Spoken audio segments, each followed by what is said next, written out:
오늘은 이 힘든 세상 무엇을 의지하며 살아가야 하는가. 제목이 좀 많이 무겁죠. 근데 사실은 우리가 제일 해결해야 될 부분이 이런 힘든 세상의 삶을 극복하는 거예요. 이게 극복이 안 되면 사는 재미가 없잖아요. 오늘이 행복하지를 못하면 내일은 행복할 수 없어요. 오늘이 행복해야 내일이 행복하고, 이번 생의 삶이 멋져야 다음 생도 멋진 거예요. 이번 생이 힘들면 다음 생도 내나 똑같습니다. 그렇게 쉽게 바뀌지는 않겠죠. 불교의 이 세계를 바라보는 관점은, 이 사바 세계는 모두 다가 괴로움 속에 놓여 있다는 거예요. 또 이 괴로움을 극복하고 행복과 열반을 성취하는 것을 불교의 목표로 삼고 있습니다. 그래서 석가모니 부처님께서 태자의 신분을 버리고 설산으로 가셔서 영기법을 깨치시고, 또 사성제를 깨치시고, 행복과 열반을 성취하신 거예요. 그런데 우리는 지금 이 삶이 괴로운 삶인 줄 모르고 있어요. 그러다 보니까 괴로움의 원인도 모르고, 괴로움을 벗어나려고 하는 노력도 하지 않고, 참 안타까운 일이에요, 사실은. 이 사바 세계는 욕망으로 가득한 세상인데, 그 욕망이 충족되어 가는 것들을 행복이라고 생각하면서 살아가는 것 같아요.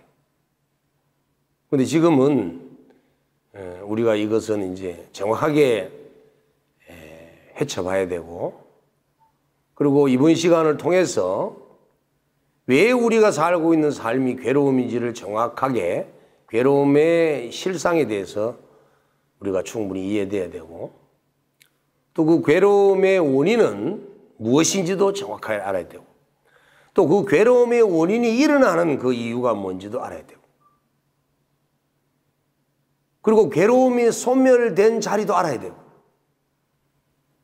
그 다음에 그 괴로움을 소멸하기 위한 방법들은 뭐가 있는지, 이러한 사성제를 중심으로 한 주제를 가지고 이 힘든 세상을 무엇을 의지하며 어떻게 살아가야 하는가라는 주제를 가지고 이렇게 설명을 하겠습니다.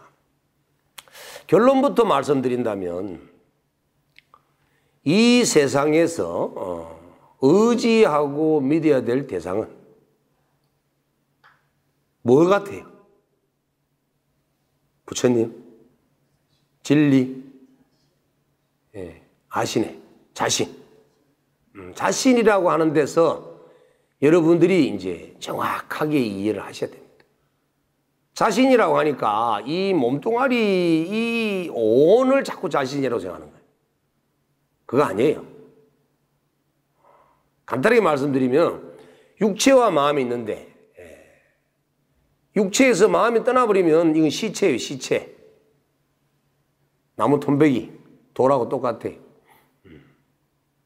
그 다음에 육체가 없이 마음만 있으면 이건 이제 중음신, 혼배, 귀신이라고 그래요. 이 육체와 이 마음이 함께 있을 때 사람이라고 하는데, 이걸 불교에서는 오온이라고 합니다.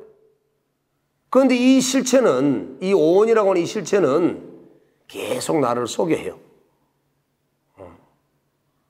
그래서 이 세상에 우리가 의지해야 될 주체와 대상은 이런 자신이 아니라는 거예요. 육체 빼고 마음이라고 하더라도 마음 속에서도, 마음 중에서도 마음의 근본자리, 마음의 당체, 마음의 체라고 하는데, 이 마음의 체를 우리는 믿고 의지해야 한다는 겁니다. 근데 이 마음의 체를 몰라요, 지금 여러분들이. 왜? 마음이 마음을 볼 수 없기 때문에. 그래서 문제라는 거예요. 어쨌든 지금 우리가 마음을 통해서 마음을 보지 못하기 때문에 오는 어리석음으로, 또 그 마음의 실상을 우리가 직접 체득하지 못하는 그 원인들로 인해서 우리는 이미 마음이 병들었고 오염이 되어 있고 장애가 일어난 상태가 됐다는 거죠. 자, 그렇게 장애가 일어난 상태에서 우리의 삶이 어떤지를 들여다보면 이제 우리의 삶이 괴로움인 줄을 알 수가 있다는 겁니다. 부처님께서는 상유타 니까야에서 비구들이여, 그대들은 괴로움의 성스러운 진리를 철저하게 알아야 된다. 괴로움의 진리를 철저하게 알아야 된대요. 괴로움이라고 하는 진리를. 괴로움의 일어남의 성스러운 진리는 버려야 한다. 괴로움의 우리는 버려야 한다는 거예요. 괴로움의 소멸의 성스러운 진리, 괴로움이 없는 상태, 이건 열반과 행복을 얘기하는데 이것은 반드시 실현해야 한다. 괴로움의 소멸로 인도하는 도닦음의 성스러운 진리를 반드시 닦아야 한다라고 이렇게 상유타 니까에서 이렇게 초기 경전에서 부처님께서는 말씀하고 계십니다. 왜 괴로움이 진리라고 할까요? 이 지금 우리가 보고 있는, 겪고 있는 이 괴로움, 고통의 세계는 우리에게 너무나 현실적으로 체험하고 있는 삶이에요. 이 삶은, 이런 괴로운 삶은 진리라는 겁니다. 진리. 괴로운 삶이 거짓이 아니고 진리라는 거예요. 왜? 괴로울 수밖에 없는 원인들을 지었으니까 괴로운 삶이 펼쳐지는 건 당연하겠죠. 그러니까 그 괴로움이라고 하는 것은 진리라는 겁니다. 또 괴로움이 소멸된 완전한 열반, 궁극적 열반도 진리라는 거죠. 왜냐하면 그 괴로움의 원인들이 완전히 소멸되었기 때문에 드러나는 실상의 자리, 그 진리의 자리, 열반의 자리, 그 자리도 역시도 진리라는 겁니다. 그러면 우리는 두 가지의 진리 속에 있는 거예요. 하나는 괴로움이라는 진리와 또 다른 하나는 열반이라고 하는 진리인 거예요. 근데 지금 우리는 열반의 진리를 체험하지 못하고 겪지 못하고 느끼지 못하고 우리는 괴로운 진리를 겪고 있는 현실에 놓여 있다는 거예요. 근데 그런 자각이 없다는 겁니다, 지금 현재로. 그래서 부처님께서는 청정도론에서 뭐라고 말씀하시냐면은, 나는 완전히 알아야 할 바를 알았고 닦아야 할 바를 닦았고 버려야 할 것을 버렸기 때문에 나는 붓다, 깨달은 사람이라고 한다. 그런데 우리는 알아야 할 바를 모르고 버려야 할 것을 안 버리고 닦아야 할 바를 닦지 않았기 때문에 우리는 중생이라고 하는 거예요. 간단한 이치예요. 자, 그럼 우리 괴로움을 한번 봅시다. 생로병사. 우리가 하도 없이 너무나 많은 시간을 통해 들은 얘기죠. 생로병사. 태어남의 고통, 병든 늙음의 고통, 병듦의 고통, 죽음의 고통. 자, 그러면 정말 우리가 이 태어남의 고통을 우리가 알 수 있을까요? 여러분들은 한번 상상을 해봅시다. 어머니 뱃속에서 탯줄을 통해서 영양분과 산소를 공급받던 태아의 아기가 어머니 몸 밖으로 빠져나올 때 나오는 고통도 힘이 들지만 나왔을 때 의사가 탯줄을 딱 잘라버려요. 자, 탯줄을 잘랐을 때 어머니 몸을 이어줬던 탯줄이, 그 탯줄을 통해서 영양소와 산소를 공급받던 신생아가 영양분도 단절이 되고 산소도 단절이 됐을 때 그 몸 안으로 산소와 영양소가 들어오지 않았을 때 60조 개가 넘는 이 세포가 고통받는 그 고통을 여러분 상상할 수 있을까요? 그 태어남의 고통은 이루 말로 형용할 수 없기 때문에 겨우 살았다라고 고통을 벗어난 순간 그 아기는 응애라고 웁니다. 너무나 고통이 심해서 우리는 지금 이 나이가 될 때까지 그 고통으로 인해서 지금까지 경직되어 있고 긴장되어 있고 낯선 사람 보면 두려워하는 마음을 갖게 되어 있는 겁니다.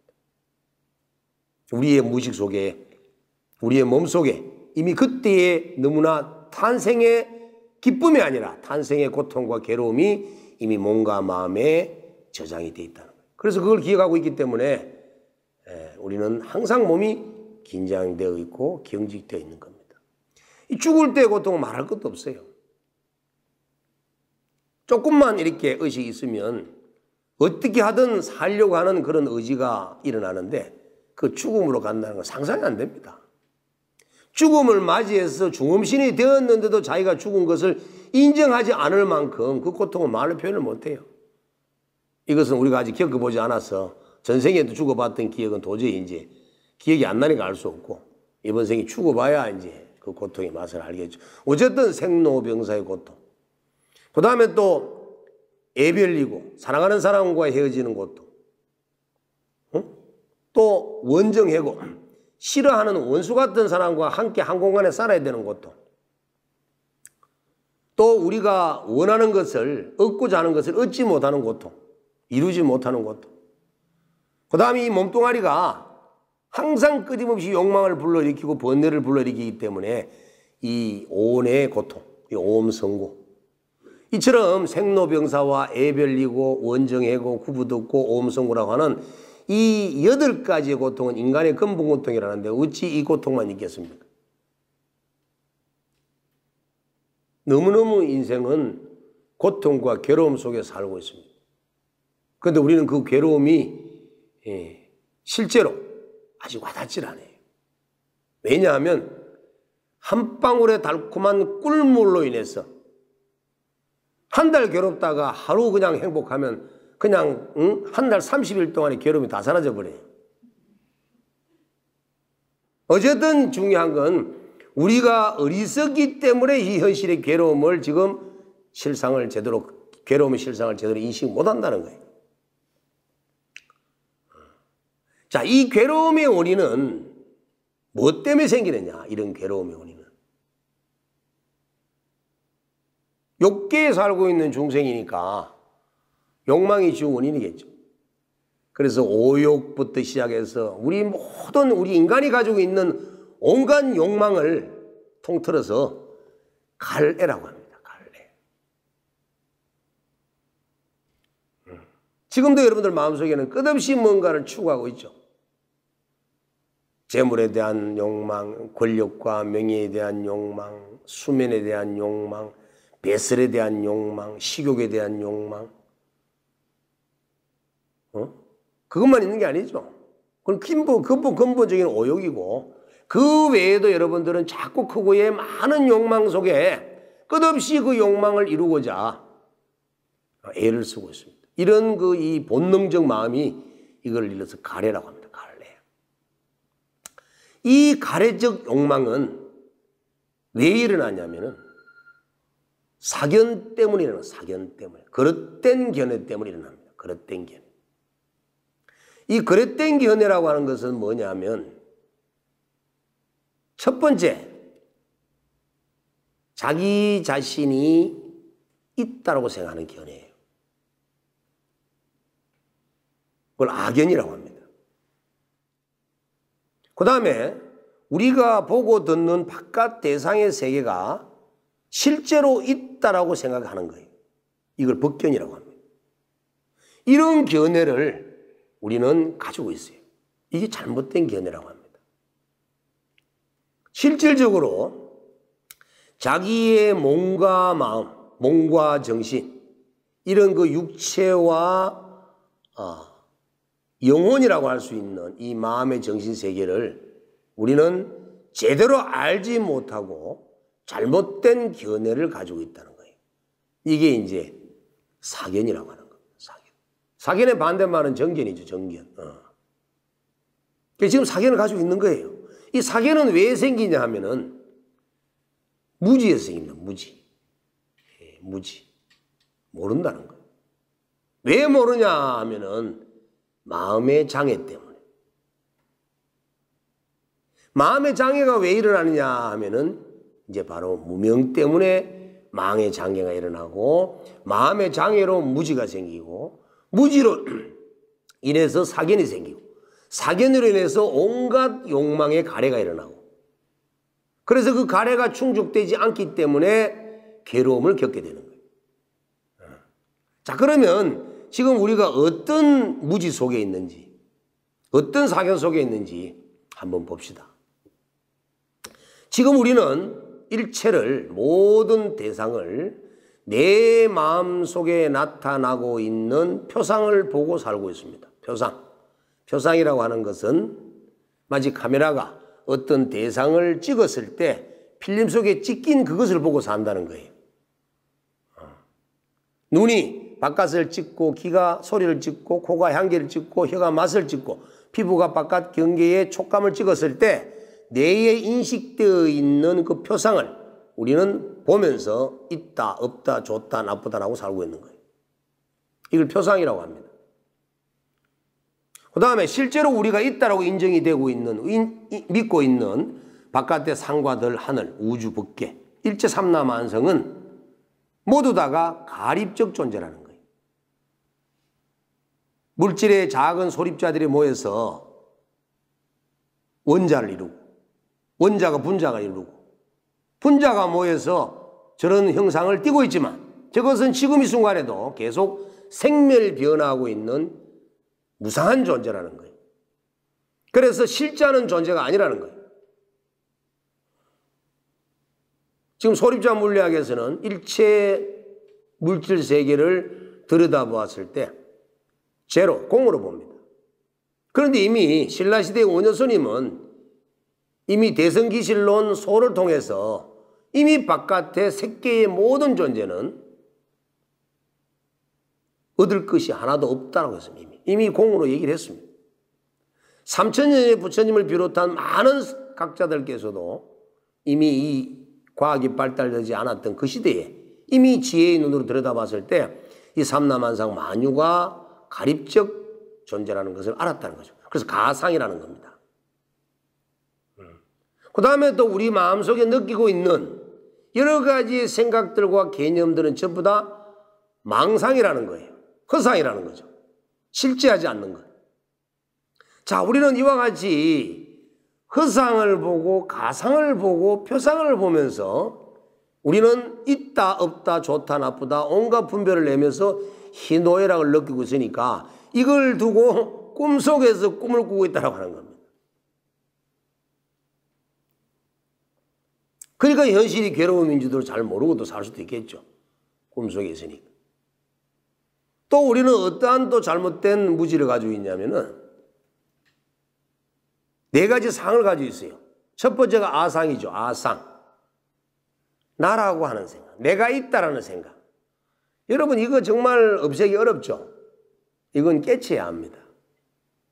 내가 없다라고 하는 생각은 지금 내 몸뚱아리를 온을 쪼개보면 분해를 해보면 온인 나는 공하다. 아공을 이제 이해는 할 수 있겠지만 정말 와닿으려고 하면 체득해야 됩니다. 몸으로. 깨쳐야 됩니다. 마음으로. 그런데 어쨌든 내가 있다는 생각이 자꾸 드는 거. 이게 이제 아상이라고 하는 겁니다. 그 다음에 인상이라고 하는 거는 사람이라는 상은 무슨 얘기냐면 여러분들이 있고 내 눈에 보이는 일체 대상이 있다는 거예요.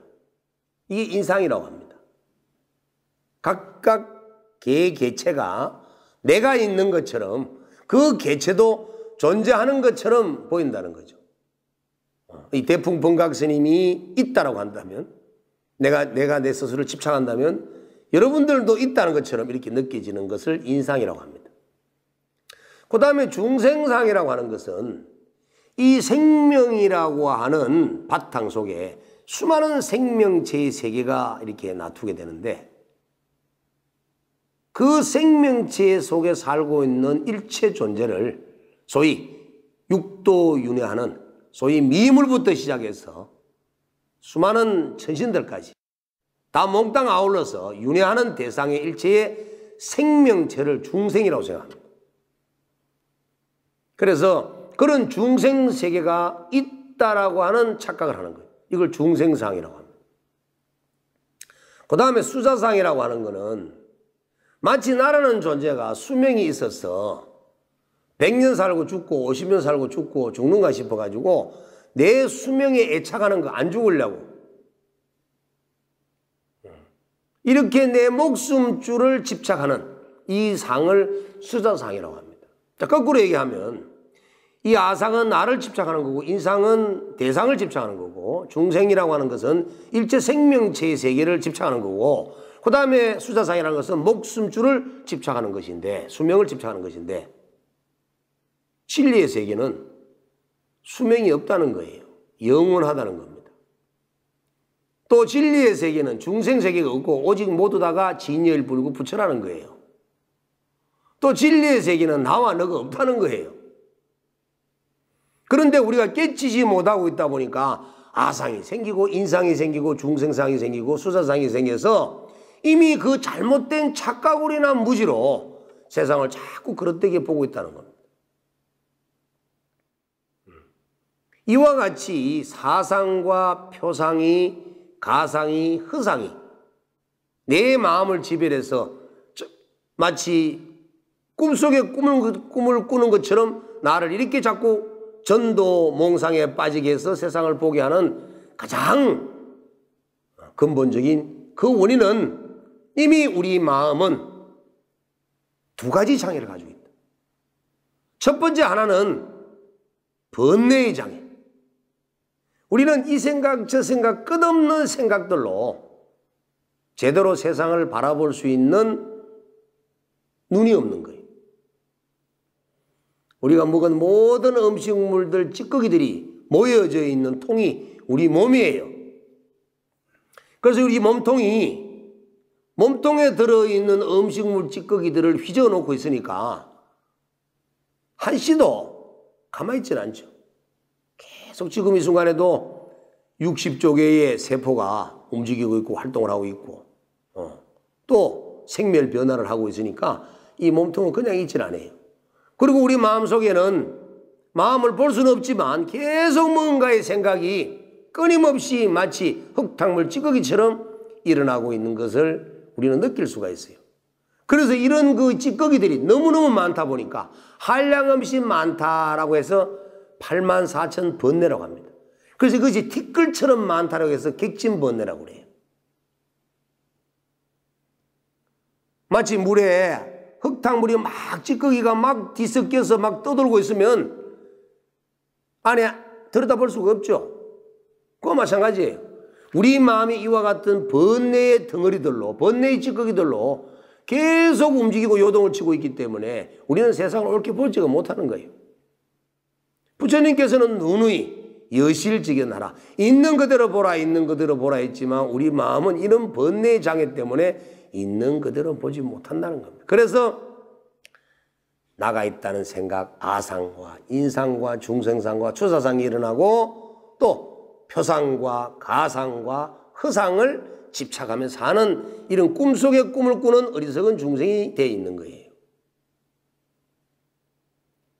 또 하나는 무슨 장애가 있냐면은 우리 마음에는 이 무지의 장애, 알지 못해서 일어나는 장애, 지혜가 없는 큼큼한 이런 무지로 인한 장애가 있다는 거예요.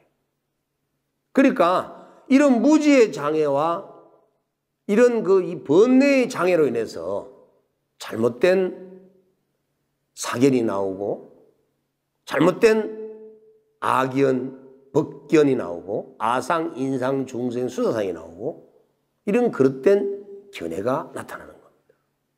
그래서 우리는 이런 그릇된 견해로 인해서 세상을 거꾸로 보다 보니까 거꾸로 된 것에 대한 집착을 하게 되는 거예요. 마치 얻을 바가 있는 것처럼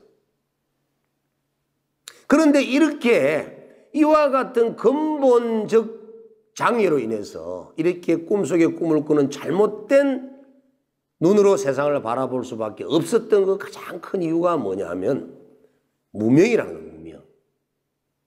오늘 여러분들은 지금 이 순간 얘기하려고 하는 이 무명과의 내 마음의 변화의 과정을 여러분들이 잘 이해를 하시면 오늘은 여러분들은 큰 소득을 얻게 될 겁니다.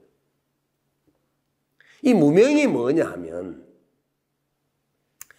마음속에 한량없는 무식업 이전부터 생명체로서의 윤회 과정 속에서 쌓아놨던 선천적 훈습된 종자들이, 업의 종자들이 그 업의 종자의 힘에 의해서, 업력에 의해서 이유 없이 생각을 일으켜요. 한염을 일으켜요. 우리 마음은 본래가 그냥 있는데 거기에 이런 선천적 훈습 정보라고 하는 종자의 업의 힘에 의해서 한 생각이 일어나는 거예요. 한 생각이 일어난다고 해서 마음이 일어난 건 아닙니다. 진여의 마음이 일어나진 않았어요. 진여의 마음에서 한 생각이 일어나는 거죠. 그 얘기는 바다가 있다면 바다가 일어난 것이 아니라 바다의 표면에 있는 물결이 일어났다는 거예요. 이걸 이해하셔야 됩니다. 이거 이해를 못하면 마음이 생멸을 한다고 하니까 염이 생멸을 한다고 하니까 마음이 마치 생멸하는 것처럼 생각하는 건 착각이에요. 한 생각이 뭘로 일어난 겁니다. 자, 이 한 생각이 뭘로 일어나니까 이거 일념이라고 해요. 일념이 일어나니까 이 일념은 여러분이 지신법문 시간을 통해서 많이 들으셨지만 보는 자가 생기고 보는 자가 생기니까 보여지는 경계상이 일어나고 그 보여지는 경계상이 일어나니까 보는 자를 나라고 하는 집착하는 자의식이 일어나고 이렇게 해서 여러 가지의 마음의 식이 아르마리가 자꾸 일어나 버리는 거예요. 그 아르마리가 일어나다 보니까 마음의 참모습이 이와 같이 한 생각에 의해서 식이 지혜가 식으로 전변되어서 오염심을 만들어 가지고 무지와 여러 가지 장애를 만들어 버리는 거예요. 그런데 만약에 내 마음에서 일념이 일어나지 않으면 이와 같은 장애는 없다는 거예요. 그래서 내 마음이라고 하는 놈은, 내 마음이라고 하는 것은 이와 같이 마음의 일념을 일으켜서 여러 가지 식들로 인한, 지혜가 식의 전변으로 인한 오염된 마음으로 세상을 살아가게 되면 생사윤회가 있는 괴로움의 삶으로 나아가게 되고 한 생각을 일으키지 않는 상태가 되어버리면은 부처와 똑같은 일체 우주 만유의 근본 창조주가 되는 진여 본성의 자리로 그대로 있다는 거예요. 그러니까 내 마음이라고 하는 놈은, 내 마음이라고 하는 이 놈은 정말 위대하고 거룩하고 절대적 존재인데 이놈이 한 염을 일으키느냐 일으키지 않느냐에 따라서 일으킨 자들은 이와 같이 생명세계의 삼라만상의 만유의 모습으로 나타나서 온 법계에 윤회를 하는 것이고 한 생각이 일어나지 않는 존재는 지금도 부처의 자리에서 온 우주 만유를 만드는 창조주의 자리에 근원하고 있다는 것. 이와 같이 우리 마음은 하나인데도 이와 같이 마음을 한 생각 일으킬 수 있는 그런 작용이 있다 보니까 이와 같이 중생세계가 펼쳐지고 펼쳐진 중생세계의 중생들은 마음이 무지와 오염과 장애가 일어나서 자꾸 착각을 하고 윤회세계를 나돌게 되는 거예요. 이와 같이 우리 마음이 일념을 일으킬 수도 있으면서 일념을 일으키지 않는 그와 같은 진여 본성의 근본 자리를 같이 가지고 있는 존재를 일러서 우리는 아레야식이라고 하는 거예요. 그리고 이 아레아식은 작용하기 때문에 아레아식이라고 하는 겁니다. 그리고 이놈은 열애장이라고 하는 거예요. 부처와 똑같은 무량한 공덕을 가지고 있다는 겁니다. 자, 그러면 내 마음이 이제 정리를 해드리면, 내 마음이라고 하는 이 중생심은 지금 우리가 번뇌망상을 일으키고 지금 오염이 돼서 착각을 일으키고 이렇게 집착하고 가래를 일으키고 괴로움을 일으키는 이 중생의 마음이 근본체는, 근본 바탕은, 근본의 본래 모습은 진리라는 것이고 진여라는 것이고 열에 부처라는 것이에요. 진여라고 이름 붙이는 것은 일체 은서를 떠난 겁니다. 말을 떠나고 차별을 떠난 거예요. 표현되어지는 것이 아니고 우리 의식으로 파악되는 것이 아닌 겁니다. 그래서 우리 마음이 마음을 보지 못한다는 얘기는 우리의 현재 의식으로는 절대 볼 수 없는 거예요. 그 진여라고 하는 이름을 붙이는 데는. 근데 그 진여가 우리 마음의 체라는 겁니다. 근본 바탕이라는 거예요. 그리고 이 마음의 모습은 어떠냐 하면 온 우주 삼라만상을 다 만들어 놓은 이런 모습을 가지고 있고 또 무량한 공덕과 지혜를 갖추고 있는 모습을 가지고 있어요. 그래서 상이 대단한 거죠, 우리 모습이. 그리고 또 이 마음의 작용이 천변만화를 하는 삼라만상 만유를 만들고 일체 중생을 다 만들어내는 작용을 하고 있기 때문에 그 용도 대단하다는 겁니다. 그래서 우리의 마음의 근본 바탕은 열애 부처님이요. 우리의 마음의 모습은 무량한 공덕장이요. 우리의 마음의 작용은 삼라만상을 만들어내는 창조주라는 겁니다. 또 삼라만상, 이와 같은 마음을 우리가 가지고 있는데 지금 이와 같은 마음의 무한한 능력과 모습을 우리는 보지 못하기 때문에 우리는 속고 살고 있는 거예요. 결국은 한 생각이라는 거죠.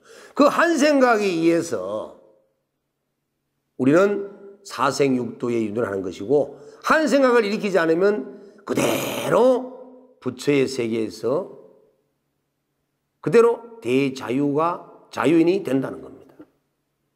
자, 그러면 지금 여러분들께서는 지금 이 순간에 음력을 녹여야 되고 마음의 때를 닦아야 되는데 이걸 어떻게 닦을 거예요?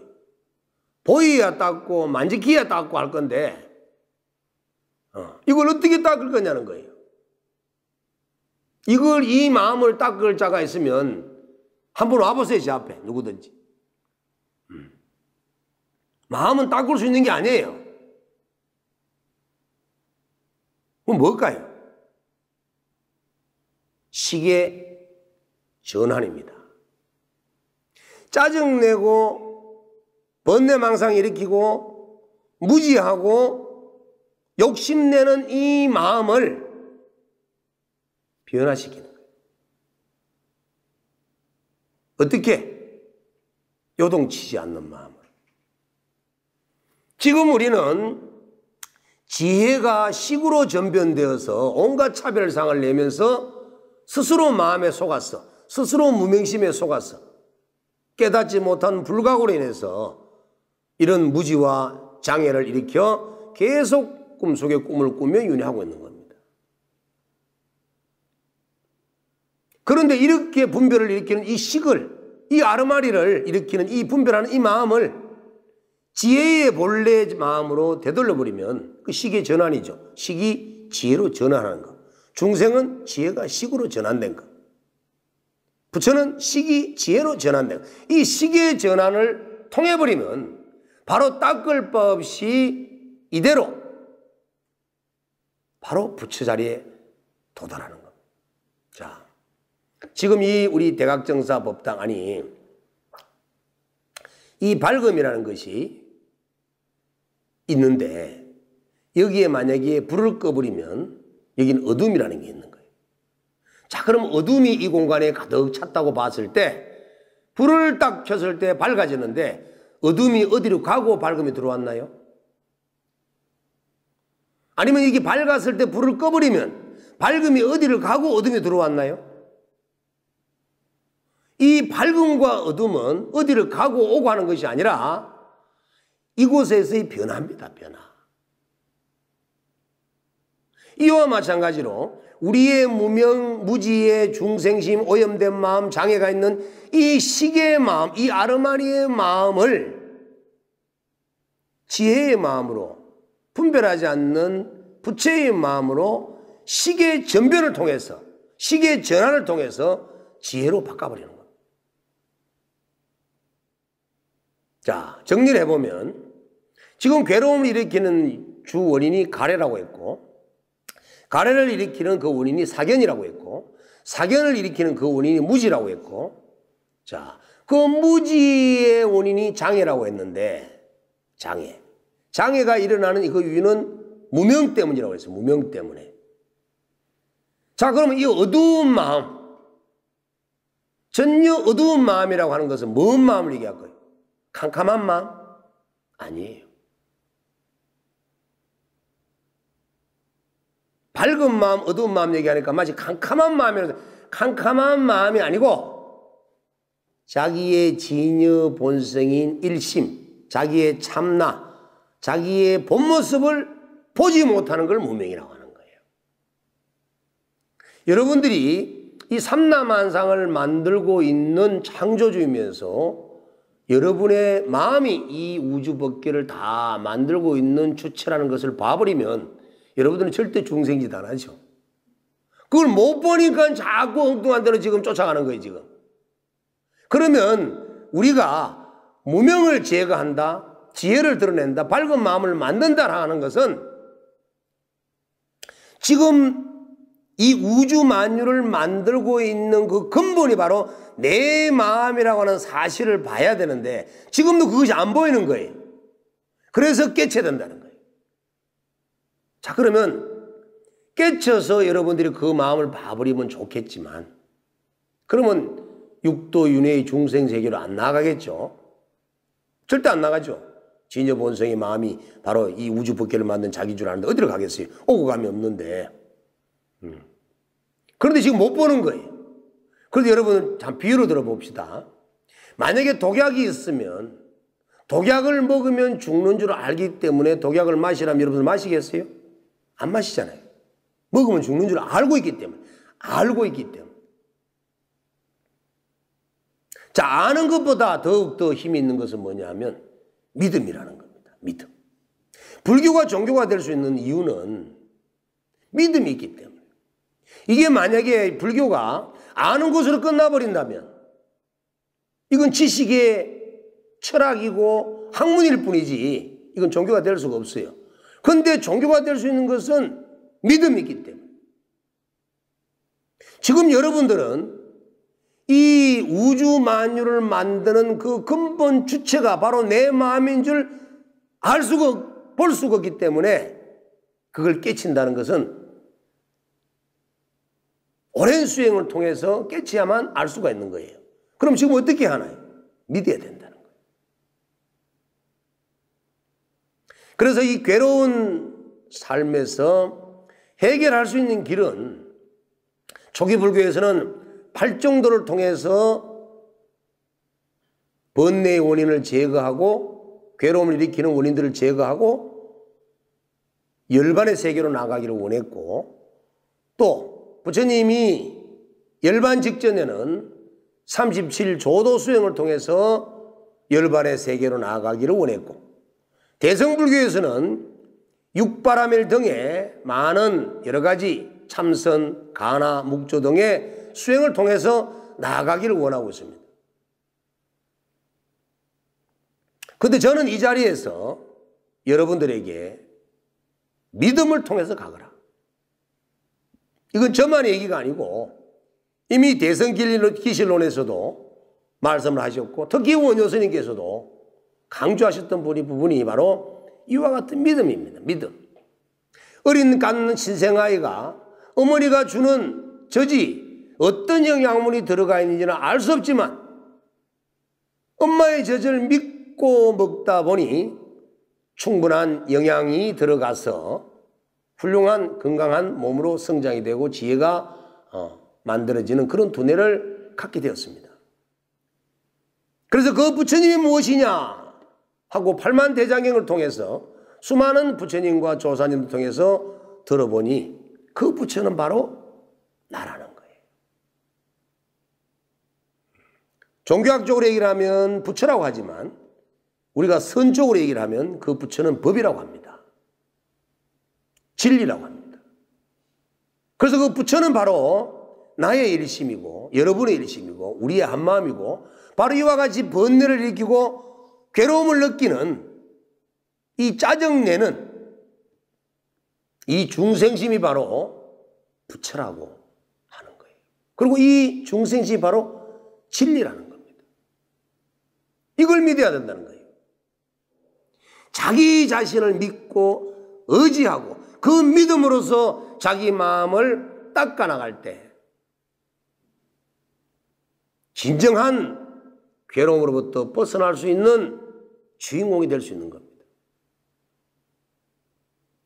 그렇기 때문에 여러분들께서는 어떠한 일이 있다 하더라도 밖에서 무엇을 얻고자 하거나 밖을 믿고 따라가거나 그 나약한 사람이 하는 것이고 어리석은 사람이 하는 것이고 지혜로운 자가 하는 것이고 올바른 불자가 하는 일은 오직 자신의 마음이 바로 부처요 자신의 마음이 바로 진리요 자신의 마음이 바로 무량한 공덕을 갖추고 있는 주체임을 알고 지금은 분별망상을 일으키는 이 마음이지만 이 마음을 가라앉히고 닦아서 정화를 시키고 마음을 숙성시켜서 본래의 마음자리를 발현시켰을 때 나는 이대로가 바로 부처라는 사실을 믿어야 된다는 겁니다. 그리고 설사 아직까지 내 마음이 발현되어서 불성이 드러나지 않고 있다 하더라도 우리 지금 이 순간은 여러분이 알지 못하지만 그대로 불성이 발현되고 지혜가 발현되고 있는 상태입니다. 단지 여의주가 온갖 오물에 덮여 있다 하더라도 여의주는 여의주로서 빛을 발하듯이 우리는 번뇌 망상을 일으키는 이대로 우리는 부처라는 걸 믿어야 된다는 거예요. 그걸 믿고 자신을 향해서 계속 다듬어 나가고 만들어 가신다면 여러분들은 바로 다음 생의 부처가 아니라 그냥 이대로 부처로 삶을 살 수가 있는 겁니다. 오늘 여러분들이 이 진심법문에 이 힘든 세상 무엇을 의지하며 살아갈까요? 자신의 마음을 의지하고 믿고 닦아나가면서 살아가십시오. 그러면 여러분 앞에 진정한 행복의 삶이 펼쳐질 겁니다. 오늘 이 진심법문 들은 인연공덕으로 여러분의 진연자성이 그대로 발현되기를 부처님께 축원합니다. 감사합니다.